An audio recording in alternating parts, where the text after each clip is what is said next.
Assalamualaikum warahmatullahi wabarakatuh. Pendengar setia Radio Irsad, saya akan menyampaikan berita untuk hari ini, Selasa 27 Mei 2025. Sari berita penting. Bocah 10 tahun di Kerinci jadi korban salah sunat. Berita kedua, uji coba gratis bus listrik milik pemerintah Kota Jambi.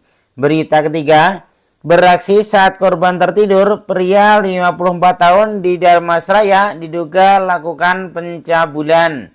Berita selengkapnya. Sungguh malang nasib bocah bernama BAI berumur 10 tahun asal Kecamatan Kayuaro, Kabupaten Kerinci. Bocah malang ini menjadi korban salah sunat dengan alat laser yang membuat alat korban mengalami luka serius bagian alat vitalnya. Kejadian tersebut diduga dilakukan oleh pelaku bernama YN, oknum tenaga puskesmas yang baru lulus PPWK dan bertugas di Puskesmas Kayuaro. Peristiwa ini viral di media sosial Facebook lewat postingan akun Yuyun Sintanara. Dari dua video yang diunggahnya beberapa jam lalu dengan durasi 30 detik, terlihat BAI ini meringis, menangis histeris dan menjerit kesakitan akibat korban salah sunat tersebut. Kami selaku pihak korban akan membuat laporan ke pihak polisian. Jadi untuk minta keadilan ya? Iya. Kami butuh keadilan, soalnya ini masalah masa depan anak kami. Kini keluarga korban berharap ada tanggung jawab dari oknum perawat. Berbagai komentar dan tanggapan yang bermunculan atas beredarnya video yang berjudul korban salah sunat tersebut. Banyak di antara netizen yang ikut prihatin atas kejadian ini yang memilukan itu. Ada lagi yang meminta untuk segera melaporkan kasus ini. Laporkan aja, Kak tukang sunatnya. Ini menyangkut masa depan loh. Kasihan banget adiknya, tulis netizen. Ada yang menulis lain, ya Allah gak tega lihatnya ikut nangis bun. Ya Allah sehatkanlah anak ini, ya Allah kuatkanlah dia, amin. Terus komentar lain, Kayuaronya mana ini bun, kasihan adiknya, tanah netizen yang lain. Komentar lain, bawa ke Padang aja kakak, ke rumah sakit Ropanasuri. Kasihan tengok adik ini kesakitan kayak gitu, tulis salah satu netizen lain. Informasi yang berhasil dihimpun dari berbagai sumber bahwa bocah 10 tahun ini menjadi korban salah sunat dengan alat laser tersebut terjadi pada beberapa bulan lalu. Keluarga korban menyebutnya bahwa awalnya sempat terjadi perundingan damai antara kedua belah pihak. Dalam pertemuan tersebut, JN berjanji akan bertanggung jawab penuh terhadap proses penyembuhan korban. Namun belakangan pihak keluarga mengaku YN mulai mengabaikan kesepakatan dan berniat lepas tanggung jawab sebelum BAI benar-benar sembuh. Saat ini kondisi anak kami sangat menyedihkan. Dia sering mengeluh kesakitan dan kesulitan untuk buang air kecil, ungkap salah satu anggota keluarga.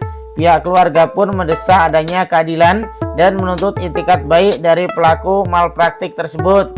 Camat Kayuaro bernama Adliar membenarkan adanya bahwa korban salah sunat tersebut. Menurutnya peristiwa ini terjadi pada Oktober 2024 lalu. Sumber berita Jambi Independen. Berita kedua, inovasi transportasi mulai bergulir di Kota Jambi. 2 unit bus listrik pertama telah tiba dan siap menjalani masa uji coba. Kedatangan bus ini bukan sekedar peluncuran armada baru, melainkan simbol dimulainya era baru mobilitas kota yang beralih dan efisien, yang bersih dan efisien. Bus berbasis baterai ini akan melintasi rute strategis dari Terminal Rawasari ke Terminal Alam Barajo, melewati kawasan ramai seperti Simpang Kawat dan Jambi Town Square, Jamtos. Selama masa percobaan, masyarakat dapat mencoba layanan ini tanpa dikenakan biaya. Pelaksanaan uji coba menjadi tahap awal sebelum peluncuran resmi pada tanggal 28 Mei 2025 yang direncanakan bertepatan dengan peringatan HUT ke-79 pemerintah Kota Jambi dan hari jadi ke-624 Tanah Pilih Pusako Batua. Wali Kota Jambi Maulana mengatakan bahwa pengoperasian bus listrik ini merupakan tidak lanjut dari kerjasama strategis dengan PT Kalista Soter Hastia yang telah diresmikan lewat penandatanganan MOU 19 Mei lalu. Kita tidak hanya mengadakan kendaraan tapi membangun fondasi menuju ke sistem transportasi yang berkelanjutan, tegasnya. PT Kalista Soter Hastia yang sebelumnya telah sukses menghadirkan bus listrik di Jakarta dan Medan kini membawa teknologi serupa ke Jambi. Direktur Utama Albert Aulia Ilyas menyampaikan bahwa komitmen Jambi terhadap energi bersih menjadi alasan utama pemilihan perusahaan yang berkomitmen membangun infrastruktur pendukung dan menyelenggarakan pelatihan untuk memastikan transisi berjalan lancar. Kepala Dinas Perhubungan Kota Jambi Saleh Rida mengatakan evaluasi selama masa uji coba akan menentukan langkah perluasan layanan ke depannya. Kami ingin memastikan layanan ini benar-benar memenuhi harapan masyarakat, katanya. Langkah Kota Jambi ini menjadi selaras dengan upaya global menekan emisi karbon dan mengurangi ketergantungan pada kendaraan pribadi. Dengan pendekatan progresif dan dukungan lintas sektor, Jambi menegaskan diri sebagai salah satu pelopor transportasi hijau di tingkat nasional. Sumber berita Jambi Update. Berita kedua. Sementara Kepala Dinas Perhubungan Kota Jambi Saleh Rida menjelaskan bahwa selama masa uji coba 2 unit bus listrik akan melayani rute utama Terminal Rawasri menuju Terminal Alam Barajo pulang pergi PP. Rute ini melintasi sejumlah titik strategis dalam kota termasuk Simpang Kawat dan Jambi Town Square Jamtos. Selama uji coba, layanan ini diberikan gratis kepada masyarakat. Kami akan evaluasi dari segi teknis maupun respon sosial sebelum sistem ini dikembangkan lebih lanjut, ujar Saleh.